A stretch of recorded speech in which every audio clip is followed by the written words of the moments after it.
Hey everyone, welcome back to Those Fake Nerds. I'm your host, Brian, and I want to talk a little bit about Hollow Knight and how it's just been a complete sensation thus far. Obviously, we know that when it launched, it broke Steam, it broke the PlayStation Store. It's on Xbox Game Pass, so a little bit hard to tell how many sales it did there, but suffice to say, I'm sure a lot of people are taking advantage of the Game Pass subscription in order to play it. Yesterday, did a video on how it's very difficult and people were wondering if it should be easier, but today it's just kind of talk about the game from a success point of view, both business wise and player wise. So, over on Forbes, you have an article by Paul Tassi titled Both Silksong and Hollow Knight are setting player count records by the minute. I went to check out to see how Silksong was doing on the Steam player count charts, thinking that we were past its peak and I could write up what it maxed out at. Wrong.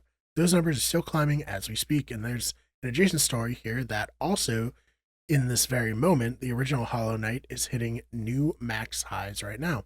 Silksong just passed up yesterday's 562,000 current player count on Steam record, a stunning number for a $20 indie game, though obviously boosted by its mythological status after 7 years waiting from fans. If it peaks on Sunday, like gamers do, it could push closer to 600,000, if not pass it. It's more than a 500% increase from the max Hollow Knight players, but again, Hollow Knight is setting its own record minute by minute. As I write this, the original Hollow Knight released 8 years ago and has 85,000 concurrent players, which is 4 times as many as its previous peak back in 2022. And yeah, Paul certainly wasn't wrong that the player count was going to increase for both titles, as of 20 minutes ago, 75,000 players were playing Hollow Knight, 24-hour peak 82,000, and an all-time peak of 92,000. That's insane for a game that is so old. And then let's look at the current chart for Silksong, playing 20 minutes ago, 401,000, 24-hour peak 438,000, and all-time peak 462,000. So these games are absolutely crushing it right now, and honestly, that's not a surprise to me. I mean, just take a look at their Metacritic score, right? So obviously, we don't have a ton of critic reviews, though it does sit at 100, which is great. But we have 851 user reviews, and that is an 8.7.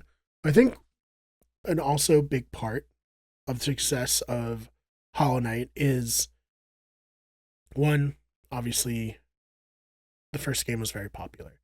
So popular that it spawned, years of people making content on it, lore videos, all kinds of things. People love this indie title. But also, they priced it at $20 US. And then they modified the pricing based on region. So they're offering this really, really compelling, fun, and I would say important video game for an extremely reasonable price. We live in a day and age where, yeah, a lot of games are free, but they're incomplete. You have to grind endlessly or pay for add-ons or skins or anything like that. And then we have 60, 70, $80 games that come out and are just not that impressive, not really, worth the money, some would say.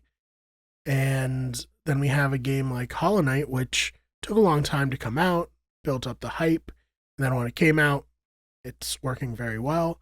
People seem to enjoy it, other than some people saying that it might be too hard, which, check out the last video we did for more on that.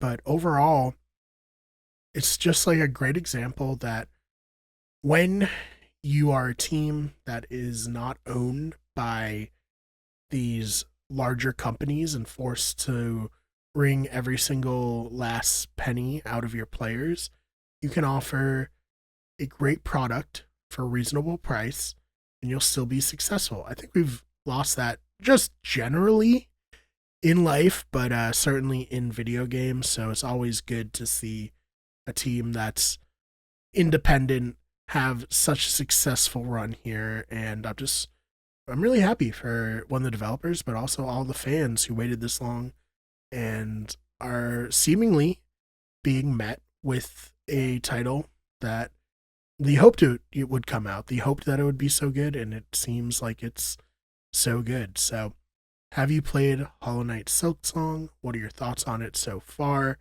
Do you think it deserves the 100 or the 8.7? What's your rating? Let me know in the comments. And thank you so much for checking out this video. If you enjoyed it, please subscribe.